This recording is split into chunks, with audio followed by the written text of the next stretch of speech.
Bharatiya Janata party का शीर्ष नेतृत्व इस समय असमंजस के सागर में गोते लगाता हुआ नजर आ रहा है। प्रधानमंत्री नरेंद्र मोदी और गृहमंत्री अमित शाह की जोड़ी फिलहाल चाहकर भी अपनी पसंद का राष्ट्रीय अध्यक्ष नहीं बना पा रहे हैं और इसका सबसे बड़ा कारण है आरएसएस का अड़ियल रवैया, क्योंकि बीते 6 महीनों से आरएसएस भारतीय जनता पार्टी पर लगातार इस बात का दबाव बना रही है कि अगला राष्ट्रीय अध्यक्ष राष्ट्रीय स्वयंसेवक संघ की पसंद का होना चाहिए और उन्होंने अपनी पसंद के 2 नाम भी बीजेपी को बता दिए हैं, जिनमें पहला नाम नितिन गडकरी का, दूसरा संजय जोशी का रखा गया है। लेकिन आरएसएस द्वारा सुझाए गए दोनों नामों पर भारतीय जनता पार्टी के नेता सहमत नहीं हो पा रहे हैं और इसीलिए बीजेपी के नए राष्ट्रीय अध्यक्ष का चुनाव खटाई में पड़ा हुआ है और जेपी नड्डा का कार्यकाल अघोषित रूप से दिन पर दिन बढ़ता जा रहा है। अभी 3-4 दिन पहले ही दिल्ली में जो चर्चा चल रही थी उसके मुताबिक भाजपा अपना राष्ट्रीय अध्यक्ष बिहार के चुनाव के बाद करना चाहती थी, लेकिन पार्टी के ही कुछ अंदरूनी नेताओं और आरएसएस के नेताओं के दबाव की वजह से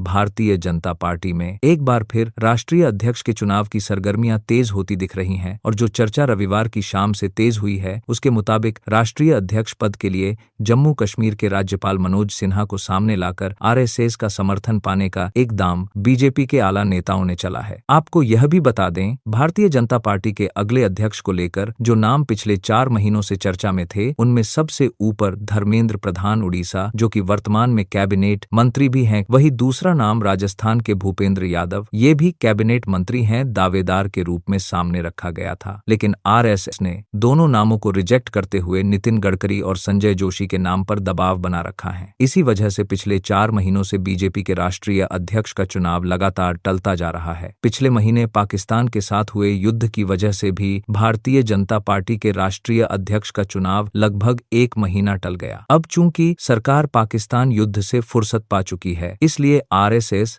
तथा कुछ अन्य भाजपा नेताओं ने पार्टी में चुनाव के लिए दबाव बनाना शुरू कर दिया है। इसलिए चर्चा यह भी है कि जून में यह प्रक्रिया पूरी हो सकती है, बशर्ते आरएसएस के लोग इस 5वें नाम पर सहमति दे दें। मनोज सिन्हा, जो कि फिलहाल जम्मू कश्मीर के राज्यपाल हैं, बीजेपी के शीर्ष नेतृत्व के सामने खुद यह इच्छा व्यक्त की है कि वह उत्तर प्रदेश के राजनीति में सक्रिय रूप से भाग लेना चाहते हैं, इसलिए उन्हें यूपी भेज दिया जाए। 2027 में उत्तर प्रदेश में विधानसभा के चुनाव होने हैं, लेकिन उससे पहले इसी साल यानी 2025 में ही नवंबर के आसपास बिहार के विधानसभा चुनाव भी होने हैं। प्रधानमंत्री नरेंद्र मोदी और गृहमंत्री अमित शाह लगातार बिहार और बंगाल के दौरे कर रहे हैं, जहां कई बड़ी बड़ी घोषणाएं करना अभी बाकी है। आपको याद होगा कि 2020 में जेपी नड्डा ने बीजेपी के राष्ट्रीय अध्यक्ष की जिम्मेदारी उठाई थी, जो कि 3 सालों के लिए थी। 2023 में उनका कार्यकाल समाप्त हो गया, लेकिन पहले 2024 में लोकसभा चुनाव और उसके बाद हरियाणा, महाराष्ट्र और दिल्ली के विधानसभा चुनाव को देखते हुए उनको एक्सटेंशन दे दिया गया था। अब सवाल सिर्फ यह उठता है कि क्या बिहार चुनाव से पहले भारतीय जनता पार्टी के राष्ट्रीय अध्यक्ष का चुनाव की प्रक्रिया पूरी हो पाती है या नहीं, और दूसरा सवाल यह कि भाजपा का अगला राष्ट्रीय अध्यक्ष आरएसएस की पसंद का बन पाएगा या नहीं। इस विश्लेषण में आज बस इतना ही। News desk, news T20 Bhilai.